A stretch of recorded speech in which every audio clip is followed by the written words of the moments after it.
Merhabalar, videoma hoş geldiniz. Bu videomda sizlere mangalda yapılmış gibi kızarmış, çıtır çıtır, fırında tavuk kanat ve incik tarifi vereceğim. Şimdi tarife geçelim.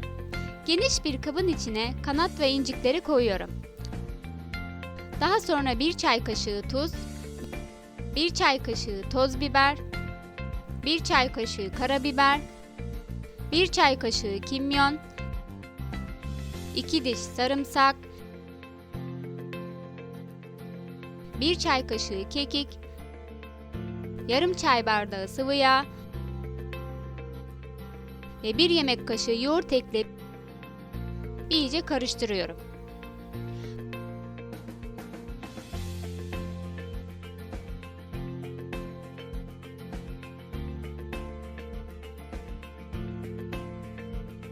Karıştırdıktan sonra kabın ağzını streçle kapatıyorum. Baharatların etlere iyice geçmesi ve etin dinlenmesi için 2 saat buzdolabında bekletiyorum.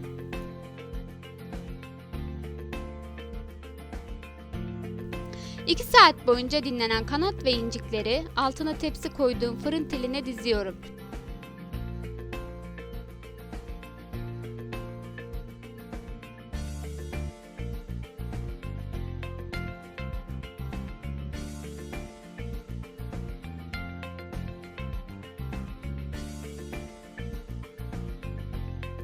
Ve fırına koyuyorum.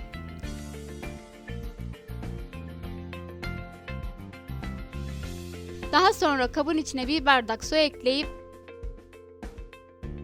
alttaki fırın tepsisine bu suyu döküyorum. Önceden ısıtılmış 200 derece fırında 45 dakika kadar pişiriyorum. Çıtır çıtır kızarmış tavuklar hazır. Sıcak sıcak servis edebilirsiniz. Tarif hakkında yorumlarınızı bekliyorum. Bana destek olmak için kanalıma abone olup videolarımı beğenebilirsiniz. Başka tariflerde görüşmek üzere.